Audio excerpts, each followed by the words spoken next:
ओम नमो भगवते वासुदेवाय। श्रद्धालु भक्तों, श्रीमद् भागवत महापुराण के 10वें स्कंद के पूर्वार्ध के 47वां अध्याय के अंतर्गत उद्धव तथा गोपियों की बातचीत और भ्रमर गीत का प्रस्तुतिकरण करूंगा। इसके पूर्व जहां तक आप कथा श्रवण कर चुके हैं उसके आगे का प्रस्तुतिकरण करता हूं।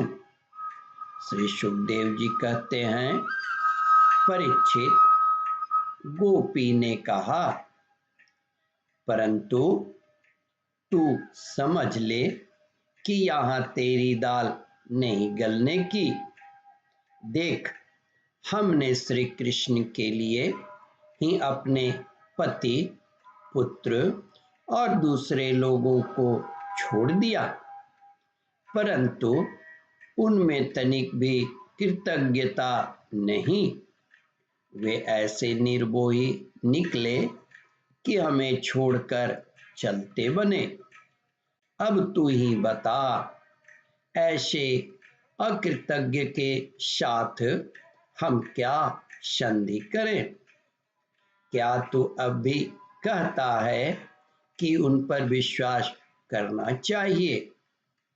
एरे मधु, जब वे राम बने थे तब उन्होंने कपिराज बाली को व्याघ्र के समान छिपकर बड़ी निर्दयता से मारा था। बेचारी शूर्पणखा कामवश उनके पास आई थी, परंतु उन्होंने अपने स्त्री के वश होकर उस बेचारी के नाक कान काट लिए और इस प्रकार उसे कुरूप कर दिया। ब्राह्मण के घर बावन के रूप में जन्म लेकर उन्होंने क्या किया? बलि ने तो उनकी पूजा की, उनकी मुंह मांगी वस्तु दी और उन्होंने उसकी पूजा ग्रहण करके भी उसे वरुण पास से बांधकर पाताल में डाल दिया। ठीक वैसे ही जैसे कौवा बलि खाकर भी बलि देने वाले को अपने अन्य साथियों के साथ मिलकर घेर लेता है और परेशान करता है। अच्छा, तो अब जाने दे, हमें श्री कृष्ण से क्या? किसी भी काली वस्तु के साथ मित्रता से कोई प्रयोजन नहीं है, परंतु यदि तू यह कहे कि जब ऐसा है तब तुम लोग उनकी चर्चा क्यों करती रहो?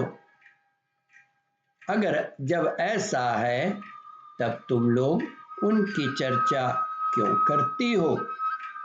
तो भ्रमर, हम सच कहती हैं, एक बार जिसे उसका चस्का लग जाता है वह उसे छोड़ नहीं सकता।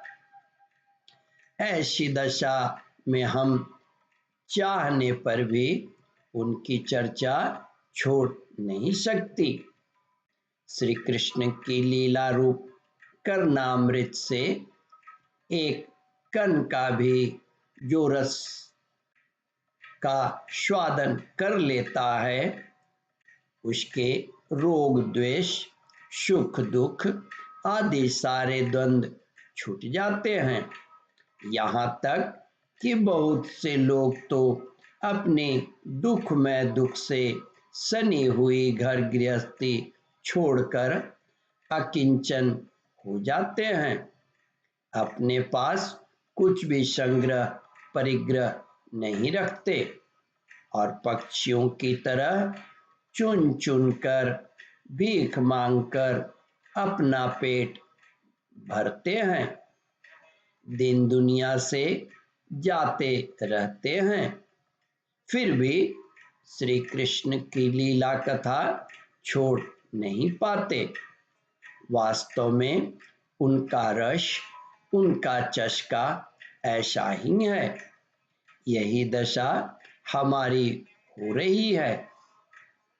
जैसे कृष्ण शार मृग की पत्नी भोली भाली हरिणियां व्याग के सुमधुर गान का विश्वास कर लेती हैं और उसके जाल में फंसकर मारी जाती हैं, वैसे ही हम भोली वाली गोपियां भी उस छलिया श्री कृष्ण की कपट भरी मीठी मीठी बातों में आकर उन्हें सत्य के समान मान बैठती,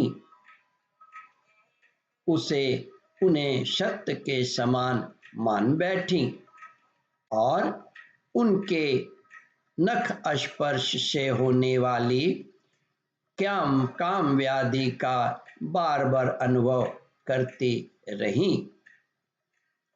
इसलिए श्री कृष्ण के दूत भौरे, अब इस विषय में तू और कुछ मत कह।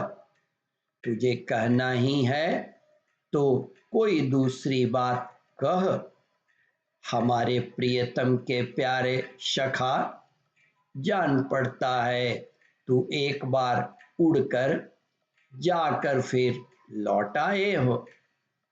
अवश्य ही हमारे प्रियतम ने मनाने के लिए तुम्हें भेजा होगा। प्रिय भ्रमर, तुम सब प्रकार से हमारे माननीय हो। कहो, तुम्हारी क्या इच्छा है? हमसे जो चाहो मांग लो।